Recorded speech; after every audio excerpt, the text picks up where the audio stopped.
Welcome to Matt Reviews Books, and I am Matthew, and I have books, and I want to talk about them. And if you haven't seen this before, I talk about books that have already been published. I talk about they're probably old books, 30 years old, 40 years old, 10, 12 years old. They get reviewed when they come out, and then nobody talks about them. So this is not a review about brand new books. I'm going to talk about them because I haven't forgotten. So this week, we are talking about Neal Stephenson's Cryptonomicon.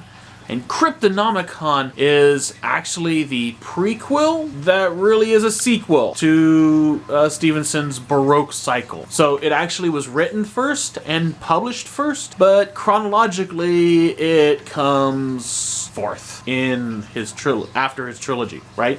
You know what I'm saying? Okay. So Cryptonomicon is a beautiful piece of writing, and even if you hate math, this book, in many ways, will actually make you really understand some of the beauty of mathematics. I'm not a mathematician, but I love the way Neal Stephenson writes about mathematics. And this book deals thematically with cryptography, the process of taking messages and then hiding them or obscuring them so that the people you don't want to read it don't read it, and the people you do want to read it do so, and your information is safe. That's the nature of cryptography. Whether it's written or code, like email, it's all about securing communications. This whole book, this whole thing deals a lot with cryptography, and also it's like a heist movie. It's a heist story. So here we go.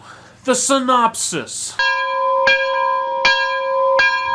We start off in contemporary years. This was published in 1999, by the way. I got ahead of myself. Published in 1999. So a lot of the imagery is dated. A lot of technology is dated. We have technology here in 2017 that 1999 really was, it had no clue that it was coming. Contemporary side is set in 1999 as two friends, Randy Waterhouse and Avi Halaby, are starting a company. They're starting this corporation, and it kind of this company changes its focus as the book progresses. So on the one hand, it's about being able to transfer money from the United States to a recipient safely and securely, and then it moves on to securing currency and being a currency exchange, and then it's a data bank, like a data mine thing, keeping like information safe. And this is a process that happens, and during that process, Avi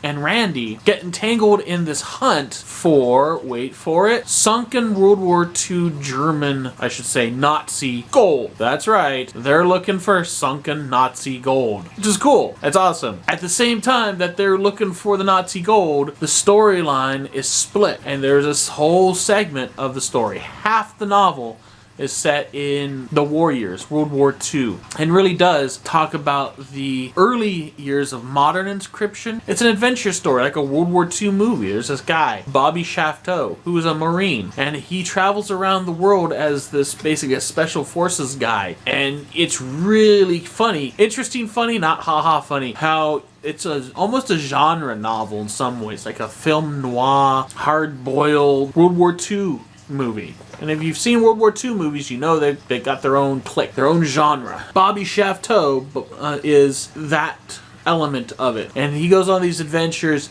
and he's basically, it tells how the Nazi gold got into the submarine at the bottom of the Pacific in the Philippines, so that Randy and Avi can catch it or look for it 70 years later. And in this historical fiction, you see historical figures popping up.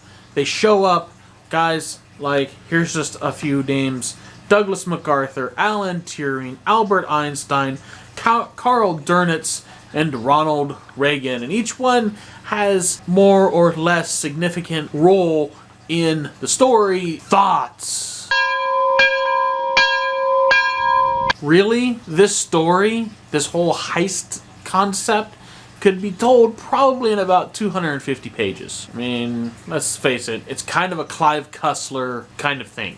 right? You know what I'm talking about. But with the exposition and the expanded narrative surrounding the character development, just the descriptions of the natural setting of the Philippines, the natural setting of Northern California, of the nature of the writing itself, the fact that there's this tightly woven, very lush narrative attached to this thrilling story that's also overlaid with these high concepts, these big concepts of mathematics that are really wonderfully explained. This is just a great novel. And if you haven't heard of it, you need to go find it. In fact, you need to go forth and read it. If you like this, hit like, and if you really want to see more of these, hit subscribe and leave a comment. Let me know what do you think I should review? What book should I get to? I'll do them. I'll see you next time.